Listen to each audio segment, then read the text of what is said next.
Episode opening സീനില് ഇപ്പൊ സായ് പറയും, ഷിക്കമരു അവൻ ഇത്രയും വലിയൊരു പേടിത്തൊണ്ടനാണെന്ന് ഞാൻ കരുതിയിരുന്നില്ല.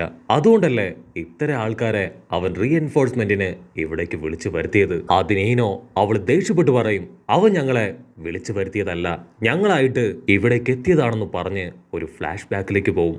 ഫ്ലാഷ് ബാക്കില് ടെമരി അവള് ഗാറയോട് പറയും, കുറച്ചു ദിവസമായി ഷിക്കമരുവിന്റെ പെരുമാറ്റത്തില് എന്തോ ഒരു ഡിഫറൻസ്, അവൻ എന്തോ ഒരു കാര്യം മറച്ചു വെക്കുന്നുണ്ട്, അതെന്താണെന്ന് കണ്ടുപിടിക്കാൻ എനിക്ക് പറ്റുന്നില്ല.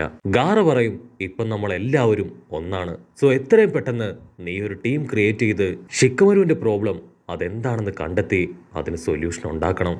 അപ്പൊ അതേസമയം ഈനോയും ചോച്ചിയും അവർ രണ്ടുപേരും കാക്കാഷി മാസ്റ്ററെ ആളെ പോയി കണ്ട് ഷിക്കമരുവിന്റെ പ്രശ്നം അതെന്താണെന്ന് തിരക്കും. അപ്പൊ അവിടുന്ന് അങ്ങനെ കട്ട് ചെയ്ത് ഇപ്പൊ പ്രസന്റ് കാണിക്കും. ചോച്ചി പറയും, ഷിക്കമരു ഞങ്ങളെ വിളിച്ചു വരുത്തിയതല്ല, അവനു വേണ്ടി ഞങ്ങളായി ഇവിടേക്ക് വന്നതാണ്. അതിന് ഗംഗോ പറയും, ഓ നിങ്ങളുടെ കാര്യം ഓർത്ത് എനിക്ക് ഒരുപാട് വിഷമം തോന്നുന്നു, നിങ്ങളും ഇനി ഇവരെ പോലെ എന്റെ അടിമകളായി മാറാൻ പോവാണ്. അതിനീനോ അവള് പറയും, ആരാണ് നശിക്കാൻ പോകുന്നതെന്ന് നമുക്ക് കാണാം. ഉടനെ രണ്ട് ടീമും വമ്പൻ ആക്ഷൻസ് ഒക്കെ ഇട്ട് പരസ്പരം പൊരിഞ്ഞ അട്ടിയിട്ടി ബഹളം. അമരിയാണെങ്കിൽ അവളുടെ വിശറി വീശി ഫുൾ ഫോഴ്സിൽ അറ്റാക്ക് ചെയ്യും.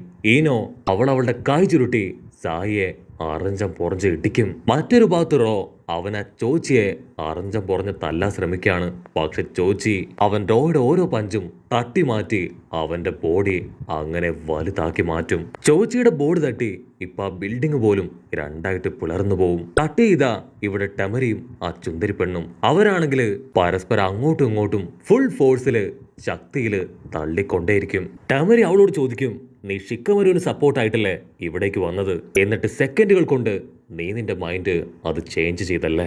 അതിനവള് പറയും, ഇത്രയും കാലവും ഞാനൊരു അടിമയെ പോലെ ജീവിക്കുകയായിരുന്നു, ഇപ്പോഴാണ് ഞങ്ങളുടെ നേതാവിനെ ഞാൻ തിരിച്ചറിഞ്ഞത്, ഇനി ഞാൻ അവന്റെ കൂടെ ആയിരിക്കും പറഞ്ഞ് അവളുടെ പവർ വെച്ച് ടെമരി അറ്റാക്ക് ചെയ്യും. അവിടുന്ന് അങ്ങനെ ബ്ലാക്ക് ഔട്ട് ചെയ്ത ഷിക്കമരു ആണെങ്കിൽ ആ ഗംഗോ അവനെ തേടി ഓടിക്കൊണ്ടേയിരിക്കുകയാണ്. അതേസമയം ഈനോ അവള് സായിയോട് പറയും, സായി നിനക്കിത് എന്തു പറ്റി, നീ എങ്ങനെ ഇത്രയും പെട്ടെന്ന് ചേഞ്ചായി? നീ ലീഫ് വില്ലേജിൽ നിന്ന് പോയതിനു ശേഷം ഞാൻ നിന്നെ ഓർത്ത് ഒരുപാട് വിഷമിച്ചിട്ടുണ്ട്, നിന്റെ ഒരു മെസ്സേജ് ലെറ്ററിന് വേണ്ടി ഞാൻ കാത്തിരുന്നിട്ടുണ്ട്, പക്ഷെ നീ ഇങ്ങനെ ചേഞ്ചായെന്ന് ഞാൻ എന്റെ സ്വപ്നത്തിൽ പോലും ചിന്തിച്ചിരുന്നില്ല. കട്ട് ചെയ്താ ഇവിടെ ചോച്ചി അവനാണെങ്കിൽ ആ റോയെ തല്ലി തല്ലി താഴെ ഇടുകയാണ്. റോയ്ക്കാണെങ്കിൽ ഇപ്പോ ഒരനക്കവും ഇല്ല, അവന്റെ ബോഡിയിൽ ചക്ര ഫ്ലോ ഇല്ലാന്ന് മനസ്സിലാക്കിയ നമ്മുടെ ചോച്ചി അവന്റെ തൊട്ടടുത്തേക്ക് വരും. ചോച്ചി ക്ലോസ് എത്തിയ കറക്റ്റ് സമയത്ത് റോയ് എടുത്തു ചാടി ഇപ്പൊ ചോച്ചിയുടെ കഴുത്ത് മുറുക്കി പിടിക്കും. നീ എന്ത് കരുതി ഞാൻ ചത്തുപോയെന്നോ? ഇതാണ് എന്റെ സ്പെഷ്യൽ പവർ, ഒരു കാരണവശാലും നിങ്ങൾ ആരും ഇവിടുന്ന് രക്ഷപ്പെട്ടു പോവില്ല. ഷിക്കമരുവെ ഞങ്ങളുടെ ബോസ് നേതാവ് ഗംഗോ ആളിതിനോടകം ഇല്ലാതാക്കിയിട്ടുണ്ടാവും. ആ അത് കേട്ട് ടെൻഷനായി ചോച്ചി അവന്റെ ഫുൾ പവർ എടുത്ത് റോയെ ആഞ്ഞെട്ടിക്കും. ആ ഒരു ഇടിയില് ഗംഗോ ക്രിയേറ്റ് ചെയ്ത ജിപ്സു അത് ബ്രേക്കായി റോ അവൻ നോർമലാവും. ഇവിടെ ചുന്ദരി പെണ്ണാണെങ്കിൽ അവളുടെ പവർ അത് ടെമരിക്ക് നേരെ റിലീസ് ചെയ്യും. അവളുടെ വിശറി വെച്ച് ആ ഒരു പവറിനെ ഇപ്പൊ ചുന്ദരി പെണ്ണിന്റെ നേർക്ക് തന്നെ അങ്ങനെ ഡൈവേർട്ട് ചെയ്യാണ്. ഉടനെ അവളുടെ പവർ തന്നെ അവളുടെ ബോഡിയിൽ ആഞ്ഞെട്ടിച്ച് അവളുടെ ബോഡിയിലുള്ള ഗംഗോയുടെ പവറും ബ്രേക്ക് ആവുകയാണ്. ഇനി അവശേഷിക്കുന്നത് സായി മാത്രമാണ്. ഈനോ പറയും, എന്തൊക്കെ സംഭവിച്ചാലും എന്റെ ബെസ്റ്റ് ഫ്രണ്ട് സായിയെ ഞാൻ വിട്ടു കൊടുക്കില്ല. അവള് മൈൻഡ് ട്രാൻസ്ഫർ ജിപ്സ് ഉപയോഗിച്ച് ഇപ്പൊ അവനെ കൺട്രോൾ ചെയ്യാൻ തുടങ്ങും. കട്ട് ചെയ്താ ഇവിടെ നമ്മുടെ ഷിക്കമരു അവനാണെങ്കിൽ ഒരു ഗേറ്റിന്റെ മുൻപിൽ വന്ന് അങ്ങനെ നിൽക്കുകയാണ്. ഷിക്കമരു ആ ഗേറ്റ് തുറന്ന് അകത്തേക്ക് വരും. അവിടെ മുഴുവൻ ഒരുപാട് പേരുടെ ഡെഡ് ബോഡി. അപ്പൊ വീണ്ടും ആ ഗംഗോ പറയും, ഇവിടെ വെച്ച് നിന്റെ പവർ ഒന്നും ഫലിക്കില്ല, അതുകൊണ്ടാണ് നിന്നെ തന്ത്രപരമായി ഞാൻ ഇവിടേക്ക് എത്തിച്ചത്. നിനക്ക് ആ പഴയ സാബുസ അവനെ ഓർമ്മയില്ലേ? ആക്ച്വലി ഞാൻ വിശ്വസിച്ചിരുന്നത് അവനെയാണ്. അവൻ നമുക്ക് വേണ്ടി പുതിയൊരു ലോകം തന്നെ ക്രിയേറ്റ് ചെയ്യാം എന്നെനിക്ക് വാക്ക് തന്നു. പക്ഷെ കാലങ്ങൾ കടന്നു പോകെ അവന്റെ ഉള്ളിലും ഒരുപാട് ചേഞ്ചസ് ഉണ്ടായി.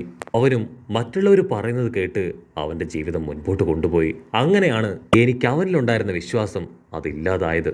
അതിനുശേഷം ഒരു ഐഡിയൽ വില്ലേജ് ക്രിയേറ്റ് ചെയ്യാൻ സാബുസയെ ഞാൻ തന്നെ കൺട്രോൾ ചെയ്ത് വിറ്റു. ഞാൻ ഒരുപാട് കഷ്ടപ്പെട്ടാണ് ഇപ്പൊ ഈ ഒരു വില്ലേജ് കെട്ടിപ്പടുത്തെടുത്തത്. അത് നശിപ്പിക്കാൻ ആരെയും ഞാൻ അനുവദിക്കില്ല. ഷിക്കമരു, നിനക്ക് ഞാൻ ലാസ്റ്റായി ഒരവസരം കൂടെ തരാണ്, നീ എന്റെ കൂടെ ഈ വില്ലേജിൽ നിൽക്കണം. അതിന് ഷിക്കമരു അവൻ അടിച്ചു പറയും, ഒരിക്കലുമില്ല, എന്റെ ജനനവും ജീവിതവും മരണവും എല്ലാം തന്നെ ലീഫ് വില്ലേജിലായിരിക്കും. ഉടനെ അവിടുന്ന് അങ്ങനെ ബ്ലാക്ക് ഔട്ട് ചെയ്ത് ഇവിടെ റോയെ കാണിക്കും. അവൻ പതിയെ കണ്ണു തുറക്കും. അവനിപ്പോ തികച്ചും നോർമലാണ്. ചോച്ചിയാണെങ്കിൽ അവന്റെ കൈ പിടിച്ച് മുകളിലേക്ക് ഉയർത്തും.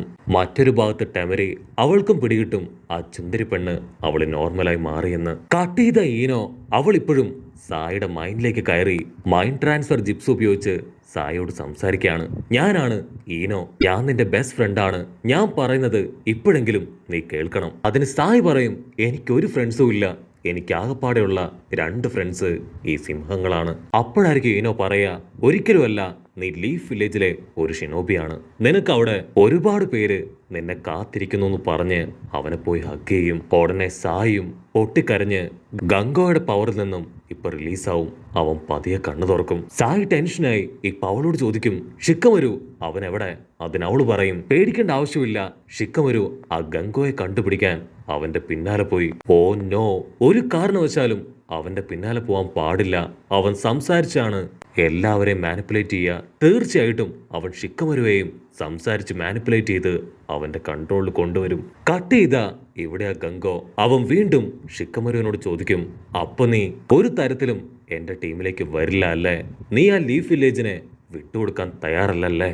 അതിന് ഷിക്കമരു പറയും, അതെ, ഒരു കാരണവശാലും എന്റെ വില്ലേജിനെ ഞാൻ ഒറ്റിക്കൊടുക്കില്ല. എനിക്ക് പ്രധാനം അതെന്റെ വില്ലേജ് തന്നെയാണ്. ഉടനെ അവൻ ചിരിക്കും. അവൻ പറയും, ഷിക്കമരു നിനക്കൊരു കാര്യം അറിയോ? ആക്ച്വലി ലീഫ് വില്ലേജിലേക്ക് മാത്രമല്ല മറ്റൊരുപാട് വില്ലേജുകളിലേക്ക് എന്റെ ഷിനോബികളെ ഞാൻ അയച്ചിട്ടുണ്ട്. ഞാനൊന്ന് വിരളിഞ്ഞൊടിച്ചാൽ അവർക്ക് ഒരുപാട് കാര്യങ്ങൾ ചെയ്യാൻ കഴിയും. എന്റെ ലക്ഷ്യം എന്റെ വില്ലേജിനെ വലിയ സ്ട്രോങ് വില്ലേജാക്കി മാറ്റുക എന്നത് മാത്രമാണ്. ഷിക്കമരു ആണെങ്കിൽ അതൊക്കെ കേട്ട് ഇപ്പൊ ഒരു ഇല്യൂഷനിലേക്ക് പോവും. ആ ഒരു ഇല്യൂഷനിൽ ആസുമ സെൻസായുടെയും കുറേണ സെൻസയുടെ മകൾ അവളിപ്പോ ഷിക്കമരുവിന്റെ പേര് വിളിച്ച് കരയുന്നതായിട്ട് അവന് തോന്നും. ഷിക്കമരുവിന് മനസ്സിലാവും ഈ ഗംഗോ അവന്റെ സംസാരത്തിലൂടെയാണ് എല്ലാവരെയും മാനിപ്പുലേറ്റ് ചെയ്യുന്നതെന്ന്. ഷിക്കമരു ആണെങ്കിൽ ഇപ്പൊ പതിയെ പതിയെ മാനിപ്പുലേറ്റഡ് ആയി അവന്റെ കൺട്രോളിലേക്ക് പോകാൻ തുടങ്ങും. അപ്പൊ അവിടുന്ന് അങ്ങനെ സൂം ചെയ്ത ഷിക്കമരുവിന്റെ തൊട്ടു പിന്നില് ഒരു നെഗറ്റീവ് ഷിക്കമരു അവൻ അങ്ങനെ നിൽക്കുകയാണ്. ഷിക്കമരുവിന് എന്താ ചെയ്യേണ്ടതെന്ന് അറിയില്ല. അവൻ വീണ്ടും ഇപ്പൊ വിളിച്ചു പറയും, ഉറപ്പായിട്ടും ഞാൻ ലീഫ് വില്ലേജിനെ പ്രൊട്ടക്ട് ചെയ്യും. എനിക്ക് നറൂട്ടോയെ ഹൊക്കാഗെ ആക്കിയേ പറ്റൂന്ന് പറഞ്ഞ് അവൻ കണ്ണു തുറക്കുമ്പോ അവന്റെ തൊട്ടു മുൻപില് ഇപ്പൊ നറൂട്ടോയെ കാണും. ഷിക്കമരു വീണ്ടും അവന്റെ സർവ്വ കൺട്രോളും പവറും ഒക്കെ എടുത്ത് കണ്ണൊക്കെ തിരുമ്മി വീണ്ടും മുൻപോട്ട് നോക്കും. അപ്പൊ അവൻ കാണും ഷിക്കമരുവിന്റെ ഒരു ചെറിയ രൂപം. അവൻ ചെറുപ്പത്തിൽ എങ്ങനെയിരുന്നോ ആ ഒരു രൂപമായിരിക്കും അവന്റെ മുൻപിലേക്ക് വരിക. ഷിക്കമരു നൈസായിട്ട് ആ കുഞ്ഞു ഷിക്കമരുവിന്റെ തലയ്ക്ക് ഒരു തട്ട് വെച്ച് കൊടുക്കും. ഉടനെ ആ ഡാർക്ക്നെസ് അത് ബ്രേക്ക് ആവാൻ തുടങ്ങും. ഗംഗോയ്ക്കാണെങ്കിൽ എന്താ സംഭവിക്കണേന്ന് മനസ്സിലാവില്ല. അവനിപ്പോ ഷോക്കായിട്ട് ഷിക്കമരുവെ നോക്കും. ഷിക്കമരു പറയും, നീ എന്തൊക്കെ ചെയ്തിട്ടും യാതൊരു പ്രയോജനവും ഇല്ല. നിന്നെ കൊണ്ട് ഒരിക്കലും എന്നെ കൺട്രോൾ ചെയ്യാൻ കഴിയില്ല ഗംഗോ. അടുത്ത നിമിഷം നമ്മുടെ ആൾക്കാർ 6 പേരും അവിടേക്ക് സ്റ്റൈലായിട്ട് വരും. റോയും ചുന്ദരി പെണ്ണും അവർ 2 പേരും നടന്ന് ഷിക്കമരുവിന്റെ അടുത്ത് പോയി നിൽക്കും. ഗംഗോയ്ക്കാണെങ്കിൽ അവന്റെ ടെൻഷൻ കൂടി വരും. അവൻ വീണ്ടും വീണ്ടും സംസാരിച്ച് നമ്മുടെ ആൾക്കാരെ മാനിപ്പുലേറ്റ് ചെയ്യാൻ ശ്രമിക്കും. അത് കണ്ട ചുന്ദരി പെണ്ണ് അവളുടെ പവർ ഉപയോഗിച്ച് അവന്റെ വായിൽ തന്നെ അറ്റാക്ക് ചെയ്യും. പിന്നെ അവനെ കൊണ്ട് സംസാരിക്കാൻ കഴിയില്ല. അവള് പറയും, ഇനി നമ്മള് ടെൻഷൻ ആവേണ്ട ആവശ്യമില്ല, എത്രയും പെട്ടെന്ന് അവന്റെ കഥ കഴിക്കണം. അവിടുന്ന് അങ്ങനെ ബ്ലാക്ക് ഔട്ട് ചെയ്ത നമ്മുടെ ആൾക്കാര് ആ ഗംഗോയെ കീഴ്പ്പെടുത്തി. അതിനുശേഷം അവൻ മാനിപ്പുലേറ്റ് ചെയ്ത് വെച്ചിരുന്ന ഓരോ ഷിനോബികളെ ആയിട്ട് അവര് റിലീസ് ചെയ്യാണ്. ഷിക്കമരു ആണെങ്കിൽ ഒരു സെക്കൻഡ് നറൂട്ടോയെ ആലോചിക്കും. താങ്ക് യു നറൂട്ടോ, നീയാണ് ഇത്തവണയും എന്നെ രക്ഷിച്ചത്. ഇല്യൂഷനില് നിന്റെ ഫേസ് കണ്ടപ്പോഴാണ് എനിക്ക് എന്നെ തിരികെ പിടിക്കാൻ കഴിഞ്ഞത്. ഷിക്കമരു ഇപ്പോ നടന്ന് ടമരിയുടെ അടുത്തേക്ക് വരും. അവൻ ടമരിയോട് പറയും, എനിക്ക് നിന്നോട് ഒരു കാര്യം പറയാനുണ്ട്. അടുത്ത തവണ നീ എന്നെ അടിക്കുമ്പോ ഒരല്പം പവർ കുറച്ച് വേണം എന്നെ അടിക്കാൻ. നിന്റെ അടിയുടെ പെയിൻ അതിപ്പോഴും വിട്ടുമാറിയിട്ടില്ല. അത് കേട്ട് ടമരിയും ഷിക്കമരുവും എല്ലാവരും പൊട്ടിച്ചിരിക്കും. മറ്റൊരു ഭാഗത്ത് സായി അവനിപ്പോ ഈനോട് താങ്ക്സ് പറയും. Thank you so much Eno. നിന്നെ കാണും പോലെ തന്നെ നിന്റെ മനസ്സും ഭയങ്കര ബ്യൂട്ടിഫുൾ ആണ്. അത് കേട്ട് നമ്മുടെ ഈനോ അവള് ഭയങ്കരമായിട്ട് ഇംപ്രസ്ഡ് ആവും. ഉടനെ സായി അവനൊരു കളമൊക്കെ വരച്ച് അവളോട് ചോദിക്കും, നിനക്ക് ബുദ്ധിമുട്ടില്ലെങ്കിൽ നമുക്കൊരു ഡിന്നറിന് പോയാലോ? അതേസമയം ഷിക്കമരുവും ഇപ്പൊ ടമരിയെ ഒരു ഡിന്നറിന് ക്ഷണിക്കും. ഉടനെ ടമരി അവള് നാണിച്ച് തലയൊക്കെ താഴ്ത്തി അവിടുന്ന് ഓക്കെ പറഞ്ഞ് ഓടും. അങ്ങനെ എല്ലാം ശുഭ പര്യവസാനത്തിലെത്തി. നമ്മുടെ ആൾക്കാര് തിരികെ പോകുന്നതോട് കൂടെ ഈ ഒരു എപ്പിസോഡും അവസാനിക്കുന്നു. എപ്പിസോഡ് ഇഷ്ടപ്പെടുകയാണെങ്കിൽ തീർച്ചയായിട്ടും ലൈക്ക് ചെയ്യാനും കമന്റ് ചെയ്യാനും ഷെയർ ചെയ്യാനും മറക്കല്ലേ. അടുത്തൊരു അടിപൊളി എപ്പിസോഡുമായിട്ട് കാണുന്നവരെ it's me with Mallu episode.